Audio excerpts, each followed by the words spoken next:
Hello viewers, অচিন্ততার free coaching চ্যানেলে তোমাদের সকলকে স্বাগত জানাই। আজকের ভিডিওটিতে তোমরা যারা কলকাতা বিশ্ববিদ্যালয়ে বি ইতিহাস অনার্সে বা পাশের সেকেন্ড সেমিস্টারে পড়ছো, তোমাদের যে ডিএসসিসি 2 বা পাশের ক্ষেত্রে এমডিসি 2 পেপারটি রয়েছে, প্রাচীন বিশ্বের সভ্যতা সংস্কৃতির ও বিবর্তন, এই পেপারটির একটি গুরুত্বপূর্ণ প্রশ্ন স্পার্টার হেলট। স্পার্টার হেলটদের নিয়ে বিস্তারিত আলোচনা করবো। আলোচনা শেষে যে উত্তর, সেই উত্তরটি তোমাদেরকে প্রোভাইড করবো। সে প্রসঙ্গে যাওয়ার আগে এটা বলবো, এই পেপারের সিলেবাস, সাজেশন এবং সাজেশন ধরে একাধিক প্রশ্নের উত্তর আমি ইতিপূর্বে আমার চ্যানেলে আপলোড করেছি, তার লিঙ্ক দেওয়া থাকবে ভিডিও ডেসক্রিপশন বক্সে। তোমরা সেই ভিডিওগুলো দেখে নিও, প্রতিটি ভিডিও তোমাদের ক্লাস রিলেটেড ভিডিও। এছাড়া তোমাদের আরও যেসব প্রশ্ন সাজেশনে রয়েছে, যেগুলোর এখনো পর্যন্ত ভিডিও ক্লাস আমি নিতে পারিনি, সেগুলিও আগামীতে একের পর এক ভিডিও ক্লাসের মাধ্যমে তার আলোচনা, ব্যাখ্যা সহ তার উত্তরগুলি তোমাদের সামনে নিয়ে আসবো। তাই আমার এই চ্যানেল তোমরা যারা এখনো সাবস্ক্রাইব করোনি, তোমরা অবশ্যই সাবস্ক্রাইব করে বন্ধুদের কাছে শেয়ার করবে, তোমাদের মতামত জানাবে এবং ভিডিওগুলি ভালো লাগলে অবশ্যই একটি লাইক করবে। তো চলো শুরু করা যাক আজকের ক্লাসের মূল আলোচনার বিষয় কি একবার দেখে নিই। দেখো, সিইউবিএ হিস্ট্রি সেকেন্ড সেম ডিএসসিসি 2 অনার্সের ক্ষেত্রে এবং পাশের ক্ষেত্রে এমডিসি 2, এই পেপারের ইম্পর্টেন্ট প্রশ্ন স্পার্টার হেলট, এটি 5 নম্বরের টিকা প্রশ্ন। দেখো, স্পার্টার হেলটদের নিয়ে এই সংক্রান্ত আরেকটি প্রশ্ন, যেমন স্পার্টার শ্রেণীবিন্যাস। স্পার্টা হচ্ছে গ্রিসের একটি পলিশ। গ্রিসে একাধিক নগরাষ্ট্র গড়ে ওঠে, তার মধ্যে স্পার্টা ছিল সব থেকে শক্তিশালী। সে একটি সামরিক পলিশে পরিণত হয়েছিল এবং সেটা সামরিক পলিশে পরিণত হয়েছিল এই হেলটদের কারণেই, সেটা আমরা আলোচনার ভিতরে দেখব। তা গ্রিসে যতগুলো পলিশ ছিল তার মধ্যে শক্তিশালী ছিল কিন্তু স্পার্টা। এবং আমরা এর আগের ক্লাসে দেখেছি স্পার্টা শ্রেণীবিন্যাসে যে সেখানে 3টি শ্রেণী ছিল স্পার্টাতে। তার ভিতরে সমাজে 3টি শ্রেণীর মধ্যে একটি শ্রেণী হচ্ছে এই হেলট। হেলট মানে এক কথায় কৃতদাস বা ভূমিদাস। তা সেই সম্পর্কেই আলোচনা। তো দেখো, অ্যানসিয়েন্ট গ্রিক বলে একটি গ্রন্থ লিখেছিলেন এআই ফিনলে। তিনি তার গ্রন্থে বলছেন যে স্পার্টার সমাজ 3টি শ্রেণীতে বিভক্ত ছিল। প্রথমে ছিল ভূমধ্যকারী, মানে যারা অভিজাত জমির মালিক যারা ছিলেন। তারপরে ছিল পেরিওকয়। পেরিওকয় মানে যারা নাগরিক নয় কিন্তু তারা মুক্ত, তারা স্বাধীন মানুষ, তাদেরকে আমরা বলি পেরিওকয়। এবং তারপরে ছিল হেলট। হেলট মানে এখানে ভূমিদাস বলা হচ্ছে। কেন কৃতদাস বলা হচ্ছে না সেটা নিয়ে পরে আলোচনা করব। এদেরকে বলা হচ্ছে ভূমিদাস কারণ ভূমির সাথে তাদের সম্পর্ক ছিল। তারা ভূমিতে চাষবাস করত, তারা সমস্ত উৎপাদন প্রক্রিয়াটা তারাই নিয়ন্ত্রণ করত এবং তারা রাষ্ট্রের যে অর্থনৈতিক ভিত্তি, সেই ভিত্তিটা কিন্তু তারাই ধরে রেখেছিল। অভিজাতরা বিপুল সম্পত্তির মালিক হতেন। তারা বিভিন্ন ল্যাটিভান্ডিয়া তৈরি করেছিল বিভিন্ন অঞ্চলে। ল্যাটিভান্ডিয়া বলতে এখানে আমরা বুঝি জমিদারি। তাই অভিজাতরা এই বড় বড় জমিদারির মালিক ছিলেন এবং সেই জমিদারিগুলিতে চাষবাস করতেন। কিন্তু এই হেলটরা, রোমান সাম্রাজ্যের যখন বিস্তার ঘটে ভূমধ্যসাগরীয় বাল্টিক অঞ্চলে, তখন বিভিন্ন অঞ্চল রোমানদের হাতে আসে এবং রোমান অভিজাতরা সেই উন্নত জমিগুলি তাদের অধিকারে আসে এবং তারা সেই জায়গায় উৎপাদনের জন্য এই হেলটদের নিয়োগ করে। এখন হেলট কোথা থেকে এলো এত হেলট? হেলটরা ছিল কৃতদাস। কৃতদাস বলতে রোমানরা যেসব জায়গাগুলি দখল করত, যারা পরাজিত হতো সেই জায়গায়, সেই পরাজিত দাসেদের তাদেরকে দাসে বানানো হতো এবং পরবর্তীতে তাদেরকে ভূমিদাস হিসেবে কিন্তু নিয়োগ করা হতো। এখন মেসেনিয়ান বলে একটি জায়গা আছে গ্রিসে, যেটা স্পার্টার থেকে একটু দূরে। এখন স্পার্টা এই জায়গাটা দখল করে নেয় এবং এই জায়গার যারা অধিবাসী ছিল তাদেরকে তারা ভূমিদাসে পরিণত করে।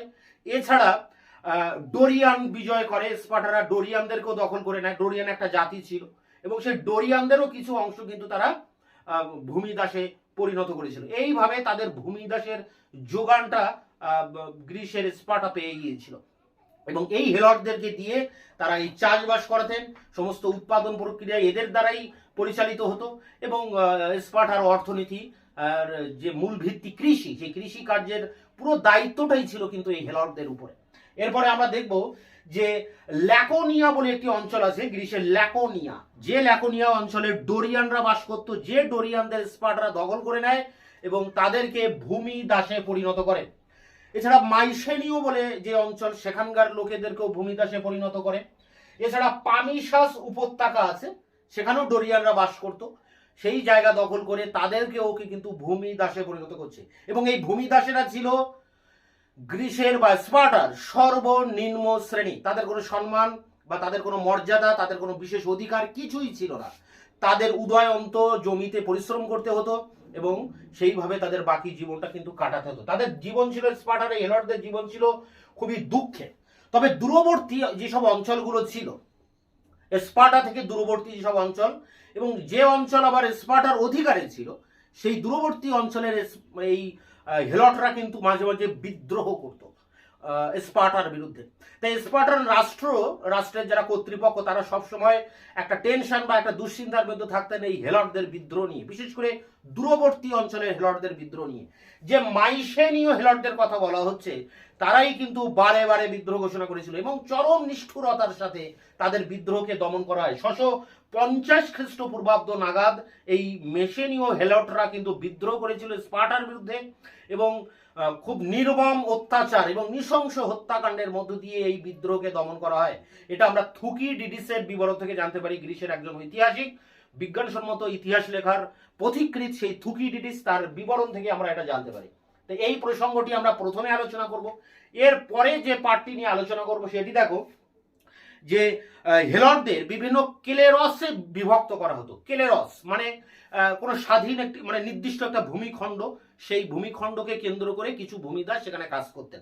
যেমন ল্যাটিভান্ডিয়ার কথা আমরা বলতে পারি, মানে একটা জমিদারি অঞ্চল, যে অঞ্চলে অনেক ভূমিদার সেখানে কাজ করতেন, এইগুলোকে আমরা বলছি ক্লেরস। তাই অনেকগুলো ক্লেরসে ভাগ করতেন। সাহিত্যিক উপাদান বলতে টিরটিয়াসের কবিতা থেকে আমরা জানতে পারছি যে এই ভূমিদাস বা এই হেলটদের আর্থিক অবস্থা একটু হলেও ভালো ছিল, কারণ তারা যে উদ্বৃত্ত উৎপাদন করত, স্পার্টার রাষ্ট্রের যেটুকু দরকার সেই খাদ্যশস্য তারা উৎপাদন তো করতোই, অতিরিক্ত যে উদ্বৃত্ত তারা উৎপাদন করত, সেই উদ্বৃত্ত অংশের একটা অংশ তারা ভোগ করতে পারত। এছাড়া পরবর্তীকালে আমরা দেখছি যে ভূমি রাজস্বের হার বৃদ্ধি পেলেও এই হেলটদের অর্থনৈতিক অবস্থা একটু হলেও ভালো ছিল। জন ফাইন আর অ্যান্টনি অ্যান্ড্রুজ, এই দুজন ঐতিহাসিকরা বলছেন যে স্পার্টার হেলটদের অর্থনৈতিক স্বাধীনতা কিছুটা পরিমাণে ছিল, কারণ তারা তাদের যে উদ্বৃত্ত ফসল, সেই উদ্বৃত্ত ফসলের কিছুটা অংশ তারা কিন্তু ভোগ করতে পারত।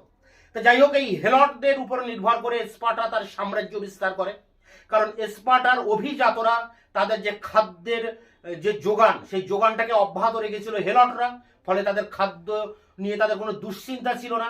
তখন তারা পূর্ণ মাত্রায় সামরিক শক্তির দিকে তারা আত্মনিবেশ করে এবং তারা একটা সামরিক জাতিতে পরিণত হয়, স্পার্টার পলিশ স্পার্টা।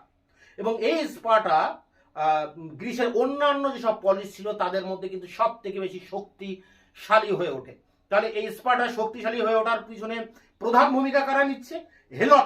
হেলটরা স্পার্টার খাদ্য উৎপাদন করছে, ফলে স্পার্টার সেদিকে আর চিন্তা থাকছে না, ফলে সে পূর্ণ মাত্রায় সামরিক শক্তির উপরে আত্মনিয়োগ করছে এবং তাদেরকে একটা বিরাট সাম্রাজ্য তারা তৈরি করছে স্পার্টার। তবে এই হেলটদের কিছুটা অর্থনৈতিক স্বাধীনতা থাকলেও তাদের কিন্তু আইনগত বা বলা যায় যে রাজনৈতিক স্বাধীনতা কিছুই ছিল না। এদিকে তাদের অবস্থা ছিল শোচনীয়। দেখো, লাইকার গাস বলে একজন ব্যক্তি আছেন, তার এক জীবনীকার ছিলেন প্লুটার্ক, ঐতিহাসিক প্লুটার্ক। তা প্লুটার্ক অ্যারিস্টটলের বক্তব্যকে উদ্ধৃত করে বলেছেন যে এফররা, স্পার্টার যারা সামরিক অফিসার, সেই এফররা, ম্যাজিস্ট্রেট যারা সেই এফররা কিন্তু প্রায় সময় এই হেলটদের বিরুদ্ধে যুদ্ধ ঘোষণা করত, তাদের উপরে অত্যাচার করত। এ কথা কিন্তু আমরা জানতে পারছি প্লুটার্কের বিবরণ থেকে। এছাড়া স্পার্টায় যে তরুণ যারা ছিলেন, তরুণ যুবক, তাদেরকে নিয়ে একটা গুপ্ত পুলিশ বাহিনী স্পার্টা তৈরি করেছিল, যার নাম হচ্ছে ক্রিপ্টিয়া। এই ক্রিপ্টিয়া তারা কিন্তু গুপ্ত হত্যা চালাতো মানে হেলটদের, এবং নির্বিচারে হত্যা করত। এর জন্য তাদের কোনো শাস্তিও হতো না। তাহলে বোঝাই যাচ্ছে যে স্পার্টার লোকেরা, অভিজাত লোকেরা, এফররা, ক্রিপ্টিয়া, তারা কিন্তু হেলটদের উপরে বারে বারে আক্রমণ করত। তাদেরকে এই আক্রমণের পিছনে মূলত কারণ ছিল তারা যেন বিদ্রোহী না হয়ে উঠতে পারে, কারণ তাদের উপরে সমস্ত অত্যাচারটা করা হতো। তাই তারা যাতে বিদ্রোহী হয়ে উঠতে না পারে, তাই তাদেরকে সময়ে সময়ে তাদের উপরে আক্রমণ করা হতো, তাদেরকে নির্বিচারে হত্যা করা হতো। তা যাই হোক, এই যে সামরিক বাহিনীর কথা বলছিলাম, স্পার্টার সামরিক বাহিনী ছিল শক্তিশালী। তো অনেক সময় দেখা যায় যে যুদ্ধের সময় এই হেলটদেরকেও কিন্তু সৈন্য হিসেবে নিয়োগ করা হতো। তারা ছিল হালকা অস্ত্রবাহী সৈন্য, সেই হিসাবে তাদেরকে যুদ্ধক্ষেত্রে নিয়োগ করা হতো। তবে যুদ্ধে বীরত্ব দেখালেও তাদের কোনো পুরস্কার দেওয়া হতো না, তাদের কোনো সম্মান দেওয়া হতো না। এই বিষয়টা নিয়ে আলোচনা করতে হবে। এরপরে যেটা আমরা দেখবো সেটি হচ্ছে যে থুকিডিডিসের বিবরণ থেকে আমরা জানতে পারছি 424 খ্রিস্টপূর্বাব্দ নাগাদ এই প্রচুর হেলটদেরকে নিঃশব্দে হত্যা করা হয়েছিল। স্পার্টার লোকেরা নিঃশব্দে হত্যা করেছিলেন। এই বিষয়টা আমরা জানতে পারছি থুকিডিডিসের বিবরণ থেকে।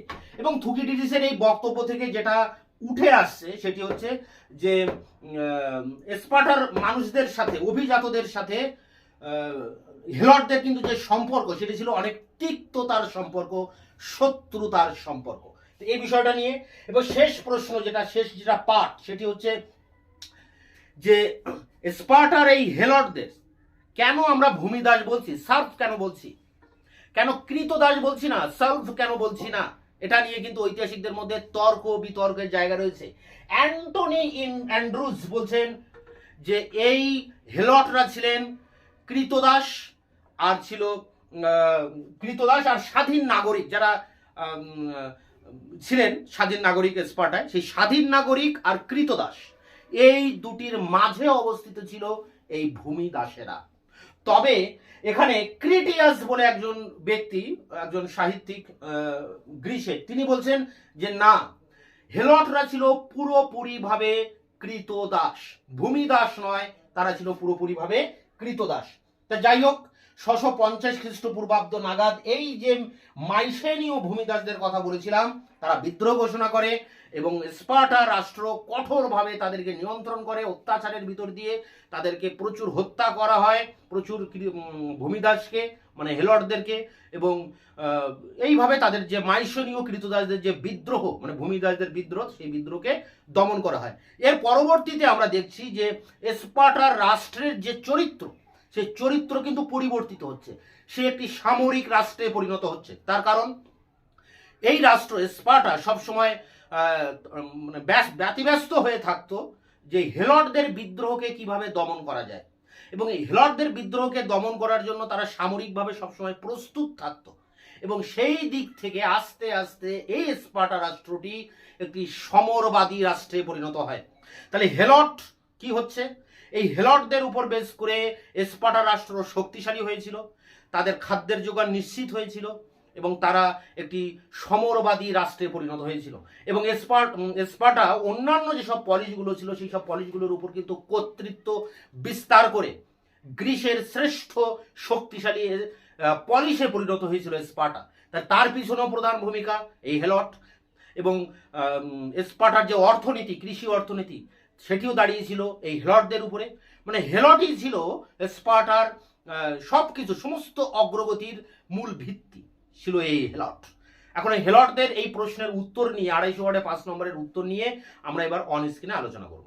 BA history honours and general second semester DSCC2 বা MDC2। প্রশ্নটি হচ্ছে স্পার্টার হেলটদের সম্পর্কে টিকা লিখুন। প্রশ্নমান 5। উত্তরটি এইভাবে লিখবে। ঐতিহাসিক MI ফিনলে তার অ্যানসিয়েন্ট গ্রিক গ্রন্থে স্পার্টা ধ্রুপদী যুগের সামাজিক কাঠামোকে 3টি স্তরে ভাগ করেছেন। 1. ভূমধ্যকারী হেলট ও পেরিওকয়দের নিয়ে একটি শ্রেণী কাঠামো। 2. রাষ্ট্রীয় প্রশাসনিক বন্দোবস্ত ও 3. লৌকিক ও সামাজিক অনুষ্ঠান। এই 3টি স্বতন্ত্র ধারার সমন্বয়ে ধ্রুপদী যুগের স্পার্টার সামাজিক কাঠামো গড়ে উঠেছিল। স্পার্টার সামাজিক বিন্যাসের নিম্নতম শ্রেণী হিসেবে হেলটদের অবস্থান। কায়িক শ্রমের মাধ্যমে সম্পদ উৎপাদনের কাজে লিপ্ত ছিল হেলটরা, আর সেই সম্পদ ভোগ করত স্পার্টার অভিজাত নাগরিকরা। ল্যাকোনিয়া অঞ্চলে হেলটরা ছিল খুব সম্ভবত মাইসেনীয়। স্পার্টানরা তাদের ভূমিদাসে পরিণত করে। স্পার্টানরা যখন পামিসাস উপত্যকা জয় করে তখন তারা কিছু ডোরিয়ানকে ভূমিদাসে পরিণত করেছিল। মেসেনিয়া ছিল ল্যাকোনিয়া থেকে স্পার্টার অপেক্ষাকৃত দূরবর্তী অঞ্চলে অবস্থিত। সে কারণে স্পার্টার শাসকরা মেসোনিয়ার ভূমিদাসদের নিয়ে অনেক বেশি উদ্বিগ্ন ছিল। মেসোনিয়ার বিদ্রোহ স্পার্টার শাসকদের বিপন্ন করেছিল। জন ফাইন হেলটদের প্রসঙ্গে লিখেছেন, তারা কৃষি জমিতেই বদ্ধ থাকত, কিন্তু ব্যক্তিগত স্তরে কোনো স্পার্টান প্রভুর ভূমিদাস তারা ছিল না, ছিল রাষ্ট্রের ভূমিদাস। স্পার্টান রাষ্ট্রই ঠিক করে দিত তাদের দিয়ে কি কাজ করানো হবে। পরের প্যারা দেখো, হেলটদের কতগুলি কেলেরসে ভাগ করে দেওয়া হতো। তাদের উৎপাদিত ফসল স্পার্টার নাগরিকরা ভোগ করত। প্রাচীন সাহিত্যিক উপাদান বিশেষত টিরটিয়াসের কবিতা থেকে জানা যায় একটি বড় ক্লেরসে ভূমিদাসরা তাদের উৎপাদিত পণ্যের অর্ধেক ক্লেরসের মালিককে দিতে বাধ্য থাকতো। সব হেলটের আর্থিক অবস্থা সমান খারাপ ছিল না, কারণ তারা উদ্বৃত্ত ফসল নিজেদের জন্য রাখতে পারত। তাছাড়া পরবর্তীকালে কৃষির সম্প্রসারণের ফলে কৃষি উৎপাদন বৃদ্ধি পেলেও রাজস্বের পরিমাণ বাড়ানো হয়নি। তাই জন ফাইন, অ্যান্টনি অ্যান্ড্রুজ প্রমুখ ঐতিহাসিক মনে করেন যে হেলটদের আর্থিক অবস্থা খুব একটা খারাপ ছিল না। আইনগত রাজনৈতিক ক্ষেত্রে হেলটদের অবস্থা ছিল অত্যন্ত শোচনীয়। লাইকার কাছে জীবনীকার প্লুটার্ক অ্যারিস্টটলকে উদ্ধৃত করে বলেছেন, এফররা প্রায়ই হেলটদের বিরুদ্ধে যুদ্ধ ঘোষণা করত। তারা হেলটদের নির্বিচারে হত্যা করত। এই হত্যাকাণ্ডের জন্য যাবতীয় শাস্তি থেকে এফররা অব্যাহতি পেত। তাছাড়া তরুণ স্পার্টারদের নিয়ে গড়ে ওঠা গুপ্ত পুলিশ বাহিনী বা ক্রিপ্টিয়া হেলটদের উপর নির্দয় হত্যাকাণ্ড চালাতো বলে দাবি করেছেন প্লুটার্ক। স্পার্টার সাম্রাজ্য গড়ে ওঠার ক্ষেত্রে হেলটদের অবদান অনস্বীকার্য। প্রাথমিকভাবে উৎপাদন প্রক্রিয়ায় গোটা দায়িত্ব ছিল হেলটদের। উৎপাদন করার দায়িত্ব তারা নিজের হাতে তুলে নিয়েছিল বলে স্পার্টার নাগরিকদের খাদ্য সংগ্রহের বিষয়ে খুব একটা মাথা ঘামাতে হয়নি। তারা তাদের পূর্ণ উদ্যম ও সময় সামরিক ক্ষেত্রে নিয়োজিত করেছিল। তাই দক্ষতার নিরিখে স্পার্টার বাহিনী অন্যান্য গ্রিক বাহিনীর তুলনায় অনেকটা এগিয়ে ছিল। তাছাড়া অনেক সময় হেলটরা হালকা অস্ত্রবাহী সৈন্য হিসেবে স্পার্টার সামরিক বাহিনীতে যোগ দিত, কিন্তু তারা তাদের বীরত্বের পুরস্কার বা স্বীকৃতি পেত না। বরং থুকিডিডিসের বিবরণ থেকে জানা যায় 424 খ্রিস্টপূর্বাব্দে বহু সংখ্যক হেলট সৈন্যকে স্পার্টার কর্তৃপক্ষ সকলের চোখের অন্তরালে নিঃশব্দে হত্যা করেছিল। থুকিডিডিসের বিবরণ অবশ্যই প্রমাণ করে স্পার্টান নাগরিক ও হেলটদের মধ্যে পারস্পরিক সম্পর্ক ছিল তিক্ত ও হিংস্র। শেষ প্যারা দেখো, এটা মূল্যায়নের উপরে। স্পার্টার হেলটদের কেন ভূমিদাস বলা হয়, কেন কৃতদাস বা বলা হয় না, তা নিয়ে যুক্তিসঙ্গত প্রশ্ন তুলেছেন অ্যান্টনি অ্যান্ড্রুজ। প্রাচীন গ্রিক লেখকরা হেলট প্রসঙ্গে বলেছেন তাদের অবস্থান ছিল কৃতদাস ও স্বাধীন নাগরিকদের মধ্যবর্তী স্তরে, অর্থাৎ প্রভুর ইচ্ছা মতো তাদের কেনাবেচা করা যেত না। কিন্তু ক্রিটিয়াস বলেছেন স্পার্টার স্বাধীন নাগরিকরা অন্যান্য গ্রিক পলিসির তুলনায় বেশি স্বাধীন, আর কৃতদাসরা ছিল পুরোপুরি কৃতদাস। স্পার্টান রাষ্ট্র হেলটদের উপর ঘৃণ্য অত্যাচার চালাতো। 650 খ্রিস্টপূর্বাব্দে স্পার্টা চূড়ান্ত নিষ্ঠুরতা অবলম্বন করে মেসেনিয়ান হেলটদের বিদ্রোহ দমন করেছিল। তারপরই স্পার্টা রাষ্ট্রের চরিত্রগত পরিবর্তন ঘটে। হেলট বিদ্রোহের আশঙ্কা স্পার্টাকে প্রাচীন গ্রিসের সবচেয়ে সমরবাদী পলিসে পরিণত করেছিল। তো এই ছিল স্পার্টার হেলটদের উপরের 5 নম্বরের টিকা নোটসখানি। তোমরা এটি কালেক্ট করে পরীক্ষার জন্য প্রস্তুতি নাও। তোমাদের আর অন্যান্য বাকি ইম্পর্টেন্ট প্রশ্ন ইতিমধ্যে আমি অনেকগুলি আমার চ্যানেলে আপলোড করেছি, সেগুলো দেখে নিবে। তার লিঙ্ক দেওয়া থাকবে ভিডিও ডেসক্রিপশন বক্সে। এছাড়া যে প্রশ্নগুলো বাকি আছে তা আগামীতে আমি একের পর এক ভিডিও ক্লাসের ভিতর দিয়ে তোমাদের সামনে তার উত্তরগুলো নিয়ে আসবো। তোমরা অবশ্যই চ্যানেলকে সাবস্ক্রাইব করবে, বন্ধুদের কাছে শেয়ার করবে, নিজেদের মতামত জানাবে কমেন্ট সেকশনে, এবং ভিডিওটি ভালো লাগলে অবশ্যই লাইক